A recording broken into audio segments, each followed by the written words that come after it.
Welcome to Rishesh academy. நம்ம today Dinamani newspaper analysis பார்க்கலாம். குடியரசு துணைத் தலைவராக சிபி ராதாகிருஷ்ணன் தேர்வு. இந்தியாவுடைய 15th vice president CP Radhakrishnan. So இவருக்கு வந்து பார்த்திங்கன்னா 452 ஓட்டு கிடச்சிருக்கு. சுதர்ஷன் ரெட்டி அவருக்கு வந்து 300 ஓட்டு கிடச்சிருக்கு. டோட்டல் 767 மெம்பர்ஸ் வந்து ஓட்டு பண்ணியிருக்காங்க.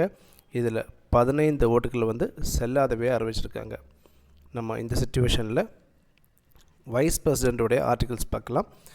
கான்ஸ்டியூஷனில் ஆர்டிகல் 63லேருந்து 71 வரைக்கும் வைஸ் பிரசிடெண்ட்டை பற்றி மென்ஷன் பண்ணுது. ஸோ 63 பொறுத்த வரைக்கும் வைஸ் பிரசிடெண்ட் ஆஃப் இந்தியா.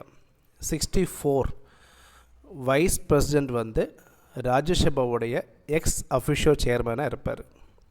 65 பொறுத்த வரைக்கும் வைஸ் பிரசிடெண்ட் வந்து ஜனாதிபதியாக ஆக்ட் பண்ணுவார் சில சிச்சுவேஷன்ஸில். அதாவது ஜனாதிபதி இறந்து போனாலோ ரிசைன் பண்ணாலோ ஆப்சண்ட்டாக இருந்தாலோ துணை ஜனாதிபதி வந்து ஜனாதிபதியாக ஆக்ட் பண்ணுவார்.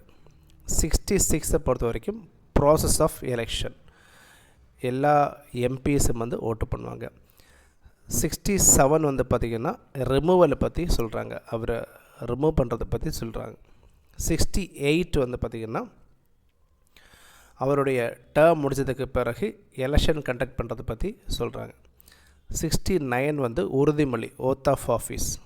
70 வந்து பார்த்திங்கன்னா பிரசிடெண்ட்டோடைய ஃபங்க்ஷனை வந்து டிஸ்சார்ஜ் பண்ணும்போது வைஸ் பிரசிடெண்ட்டுக்கு வந்து பிரசிடெண்ட்டோடைய அதிகாரம் எல்லாமே கிடைக்கும். 71 பொறுத்த வரைக்கும் துணை ஜனாதிபதி ஜனாதிபதி இந்த 2 பேருக்கும் எலெக்ஷன் கண்டக்ட் பண்ணும்போது ஏதாச்சும் டிஸ்பியூட் வந்துச்சுன்னா அந்த டிஸ்பியூட்டை வந்து டிசைட் பண்ணுறது சுப்ரீம் கோர்ட், அண்ட் சுப்ரீம் கோர்ட்டோட டிசிஷன் தான் ஃபைனல். ஸோ இதெல்லாமே வைஸ் பிரசிடெண்ட்டை பற்றி சொல்லக்கூடிய ஆர்டிகல்ஸ். தென் நேபாளத்தில் வந்து பார்த்திங்கன்னா ப்ரொட்டஸ்ட் நடந்துகிட்டே இருக்குது. நேபாளத்தில் வந்து சோஷியல் மீடியாவை பேன் பண்ணியிருந்தாங்க. அண்ட் அதே மாதிரி கரப்ஷன் இஷ்யூஸ்னால் இந்த ப்ரொட்டெக்ஷன் வந்து நடந்துகிட்டே இருக்குது. இந்த சிச்சுவேஷனில் பிரைம் மினிஸ்டர் வந்து ரிசைன் பண்ணியிருக்கார். சர்மா ஒலி அவர் ரிசைன் பண்ணியிருக்கார்.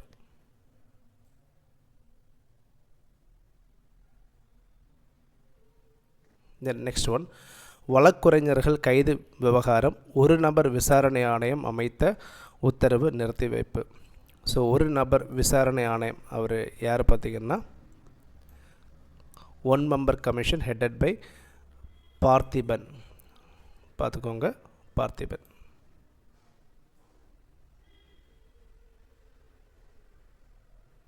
ஸோ ஜிஎஸ்டி ரிஃபார்ம் கொண்டு வந்திருக்காங்க.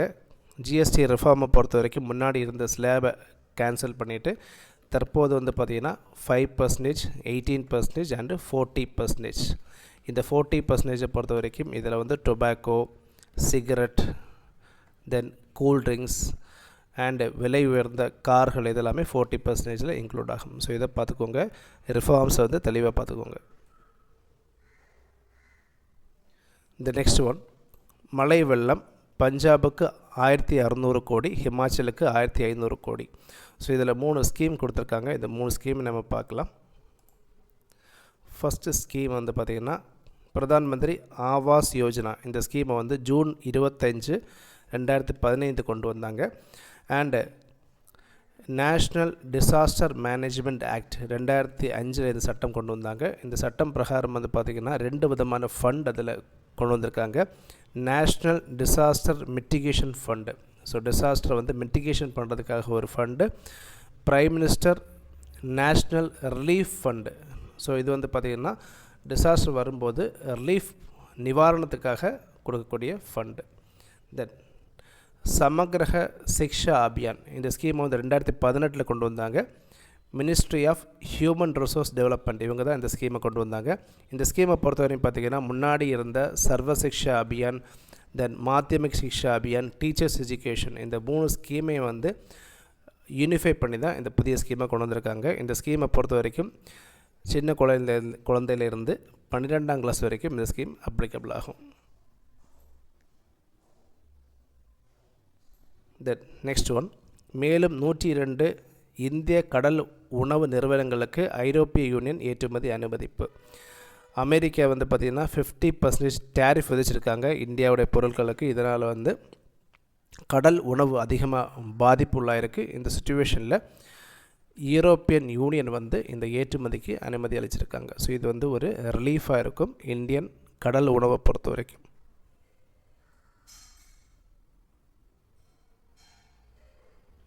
இந்த நெக்ஸ்ட் ஒன், அமெரிக்காவில் விற்பனை செய்யாமல் பிரிக்ஸ் நாடுகள் வாழ முடியாது.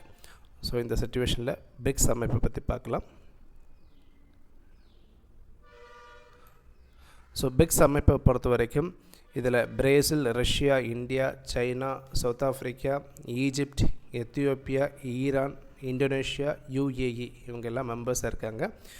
இந்த டேர்மை வந்து காயின் பண்ணது யார் பார்த்தீங்கன்னா எக்கனாமிஸ்ட் ஜிம் ஓ நெயில் இன் 2001. ஸோ இனிஷியலி வந்து பார்த்திங்கன்னா பிரேசில், ரஷ்யா, இந்தியா, சைனா தான் இதில் மெம்பர்ஸாக இருந்தாங்க. ஃபஸ்ட்டாக இவங்க வந்து 2009 மீட் பண்ணாங்க.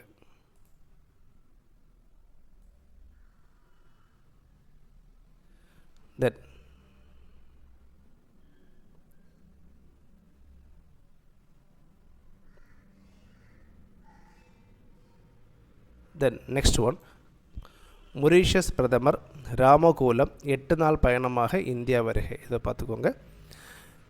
இதில் ஆசியான் கண்ட்ரிஸை பற்றி சொல்லியிருக்காங்க. ஆசியான் கண்ட்ரிஸை பற்றி பார்க்கலாம். ஸோ இதோடைய ஃபுல் ஃபார்ம் வந்து Association of South East Asian Nations. இதோடைய கண்ட்ரிஸ் வந்து Brunei, Cambodia, Indonesia, Laos, Malaysia, Myanmar, Philippines, Singapore, Vietnam. இதை வந்து பேங்காக் டிக்ளரேஷன் மூலமாக ஆகஸ்ட் 8, 1961 கொண்டு வந்தாங்க. இதோடைய ஹெட் குவார்ட்டர்ஸ் வந்து ஜகர்த்தா, இந்தோனேஷியா. தென் இதில் ஒரு சட்டத்தை பற்றி கொடுத்துருக்காங்க. பாலின தேர்வு தடை சட்டம் அமலாக்கம், பதிலளிக்க மாநிலங்களுக்கு 4 வார கெடு. ஸோ இந்த சட்டத்தை பற்றி மட்டும் பார்க்கலாம். இதை பிஎன்டிடி ஆக்ட் 1994ன்னு சொல்லுவாங்க. Pre conception pre natal diagnostic technique prohibition of sex selection act. So குழந்தை வந்து வயிற்றில் இருக்கும்போது செக்ஸ் செலெக்ஷனை வந்து அபாலிஷ் பண்ணக்கூடிய ஆக்ட் தான் இந்த பிஎன்டிடி ஆக்ட். ஸோ அப்நார்மல் கண்டிஷனை தவிர்த்து பாக்கி எந்த சுச்சுவேஷன்லையும் நம்ம வந்து செக்ஸை கண்டுபிடிக்கக்கூடாது. குழந்தையோட பாலின விஷயத்தை வந்து கண்டுபிடிக்கிறதுக்கு தடை விதிச்சிருக்காங்க இந்த சட்டம் பிரகாரம்.